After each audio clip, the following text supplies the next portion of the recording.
Battle Reports. Today we are doing the Battle of Hoth using Star Wars miniatures, and actually this is also the beginning of a role-playing game. Yes, we're going to have on a separate channel some role-playing games, and starting with one of these.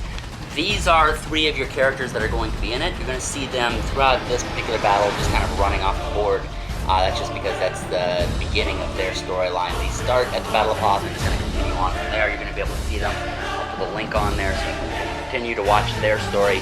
In the meantime, this is, as many of you know about, the Battle of Hoth. Essentially, this is not the whole battle, obviously. This is supposed to be kind of like the back area, you know, where essentially the Imperials are breaking in. Right there you can see there's some of the troopers here, some more snow troopers. We had to fill them in with regular stormtroopers. We didn't quite have enough. But anyway, there are a couple of ATSTs and Darth Vader is in there with them. So, yeah, they're going to be coming in here. We don't have any AT-ATs coming in this direction. But this is kind of, like I say, the back entrance. This is where they're going to try to break through. They are going to be fighting these rebels, which we're considering to be in light cover all along here. They're going to try to, their goal is to break through them, get into this control center, destroy the control center, and they get bonus points if they manage to kill Leia and the commander there. You're basically the lead people there, while they meanwhile get bonus points if they can hold them off and continue to survive. So those are your forces. Let's see how they do. The first turn has started with a lot of fire going back and forth, and you might see there the snow speeders have now come onto the board. Actually, they're speeders if you hear it in the movie. We always refer to them as snow speeders, but they actually say we're having trouble adjusting them to the cold. So whenever you hear about, well, they're only supposed to be used in a cold environment, actually they would be more useful in other places, apparently, according to the movie itself. But anyway, I digress. They've just come onto the table at the end of the turn, so they haven't had an effect.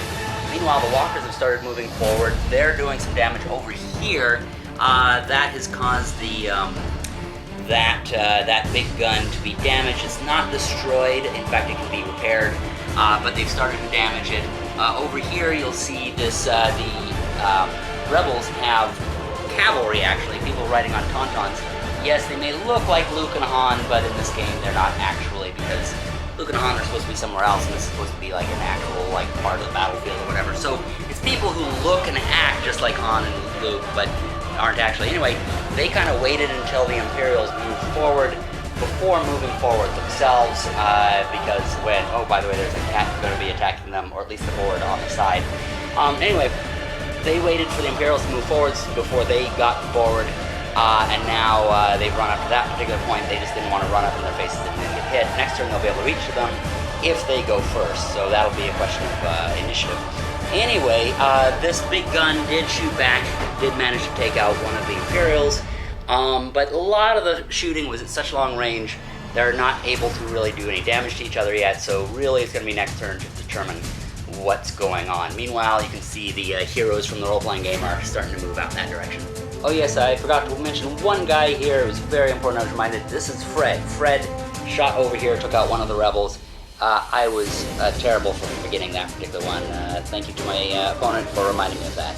Now on turn 3, everybody is fully engaged in one way or another. Over here, the stormtroopers actually got the first shot. Shot the Han Solo lookalike. He's kind of like, I guess, an Elvis impersonator, only a Han impersonator. But he survived. He got wounded, but he's still alive, so he ran up, killed the snowtrooper.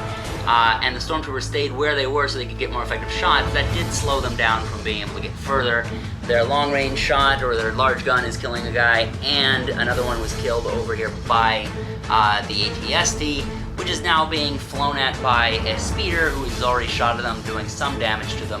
Meanwhile, another stormtrooper over here has been taken down by, actually not the big gun. The big gun spent its turn getting repaired.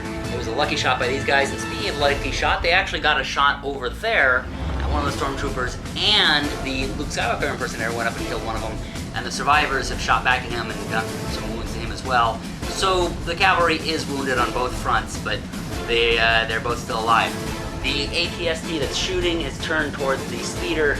They traded shots. They've both done some damage to each other, but neither one is destroyed quite yet. They're taking damage and trading it back and forth.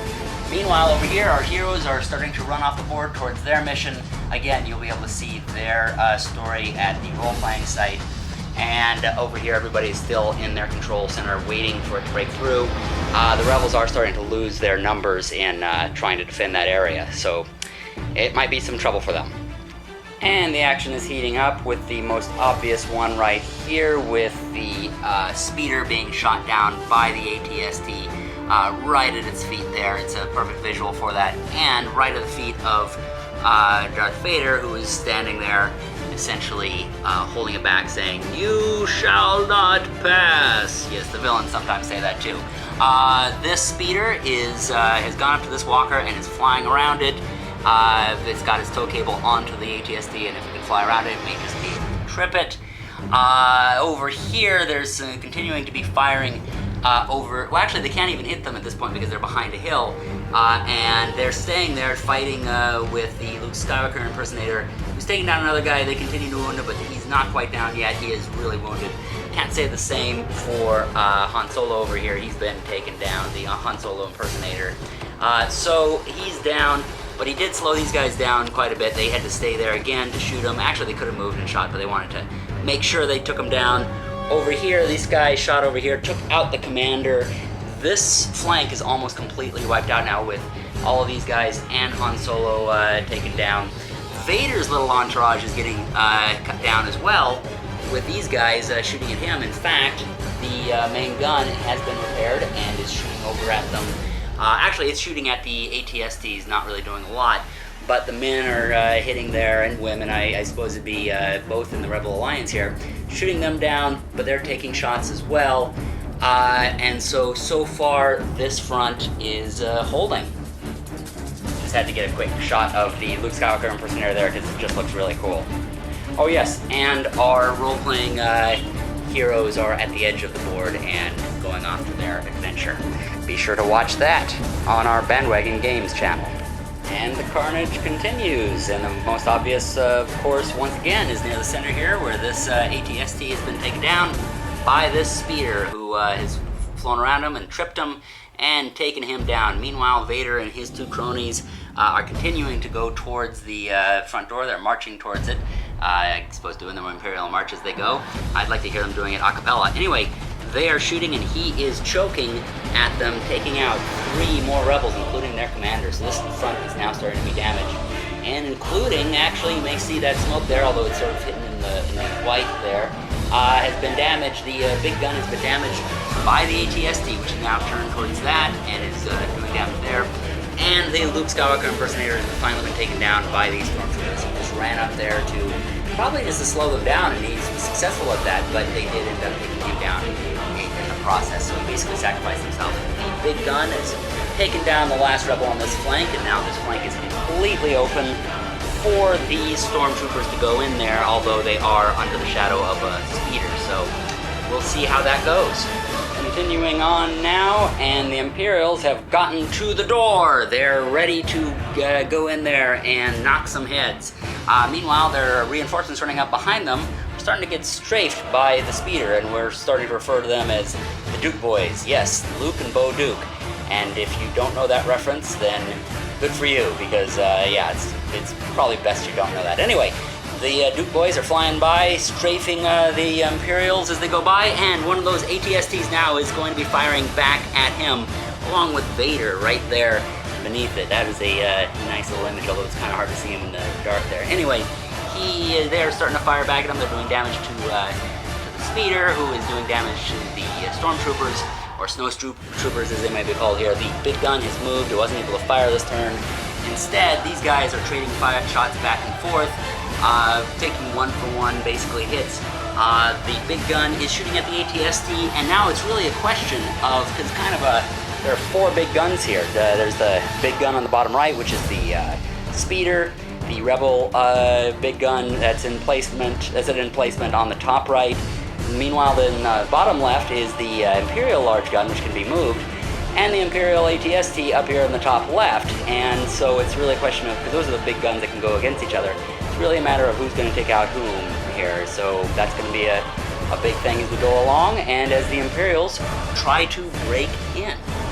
And the Empire has truly struck back. Let's start over here with the ATST and the speeder, because we know that the Duke Boys are what you're really concerned about. The speeder didn't do anything to the walker. The walker did damage it. In fact, there was some question in the rules as to whether or not they destroyed it or it was still wounded. So we decided to do sort of midway point to say they're damaged, flying off the table here, smoking. They're going off. It was probably destroyed, but we weren't quite sure. So we're just saying it's having to fly off the table damaged. So the Duke boys will live to see another day. They're just sort of having to fly off the table here. Meanwhile, over here, the Imperials, as you can see, have broken through, and we can throw in that sound effect of the Imperials have entered the base. They have gotten in there. One of them has gotten killed. The rebels are behind some rubble there, trying to defend as best they can. Meanwhile, C-3PO and R2-D2 are trying to get into the main area to warn everybody to get the heck out of Dodge. And one important detail I forgot to put in there, the big gun of the rebels has now been destroyed. There's one rebel left on this side. It was a really miraculous shot from this side. I mean, it's a big gun, but it was a long shot, but he got him, took it out, and now that big gun is destroyed. And only one rebel is left over there. And now the chase is really going to be the on. The Imperials have gone into the base, followed by Darth Vader right behind there. They are shooting down the rebels. There's only one of them left guarding the place. C-3PO and R2 have gotten to the door and have warned the people inside that they need to get out of there. So now they're going to be having to get out of here. They need to come out here and go through this exit to escape, and that's going to be their only way to survive. That was the rules in the game, is basically once the Imperials went in here, the droids could start moving, and then these people were stuck in place until the droids reached them. So now they're going to be able to move, and so we're going to be able to see, basically the Imperials have clearly won this game. It's now a matter of whether or not they're going to get their bonus points. Oh yes, and I forgot to mention that the last rebel on this side was taken down by the Imperial Walker. Since the ATSD cannot get into there, just staying out here and just taking out the last guy, which is sort of an unfair fight because this guy didn't have a gun that could take him on. The best he could do is just run off the table, but he bravely stood there against ATSD and died. And now it truly has come to a foot race. The rebels are running to that door. R2 is trying to open the door to get them out of there. Meanwhile, the Imperials have been marching on in there. That's them with their ATST. They have shot down the last rebel, and so they have truly entered the base, and now is going to be a race for them to try to shoot down as many of the rebels as they can. And now the race is truly on. The Imperials had to move first, so they went up into position. The rebels came running out. They have shot. They took down 1 and 2 Imperial stormtroopers. You have the rebel trooper there and his leader, and Princess Leia is joining in with some shots while the droids are trying to get this door open. But Vader is right there and ready to do a choking on them. He is not very happy with what they're doing to his stormtroopers. In this turn, the Imperials got the first turn, and they shot and chokeholded, is that a word? I'm going to make that a word. Took down those 2 rebels. They wanted to go at Princess Leia, but in this game you have to go after the front one unless they're a scout or something like that. So they took out the leader, and they took out the trooper, and Leia was next in line, but they didn't get that third hit. And so now she is running down the hall like a little girl. Well, maybe an adult woman or whatever. Anyway, I would be running too. And R2-D2 has stayed behind, closed the door behind them in case the Imperials will come around that corner, which obviously they will be doing, because Vader's like, my daughter! You see, he's singing there. He's starting to get into an opera about wanting his daughter back. Put your song in there because I have a cold. And Leia and the 2 droids have made it safely off of the board. Yes, they're running off towards the Millennium Falcon or whatever is off in this direction. And Darth Vader is left behind with just his stormtroopers going, no! Or some other really lame thing. Anyway, he is calling out to her, wanting her back, but she's not going to come back. She has got it away safely, and all he's left with is the stormtroopers and his ATSD. Well, that'll do it for us here. There was a lot of carnage, but we took it off as it went along, so you're not going to see it here, but except for the big weapons, of course. They're still on, or the vehicles. So thank you all for watching. Be sure to subscribe and tell your friends about it. And also check out the role-playing game, which is going to be a combination. If you know the Star Wars role-playing game, there's 3 versions of it. We're going to have all 3 at some point or another. I'm putting the link on there again. It's going to be up there on the Bandwagon Games channel, which is a brand new one. I'll explain more about it later. But check that out. Check out that role-playing game, and check out some others that are on there. It should be really fun and some really good stories. Happy gaming, everybody!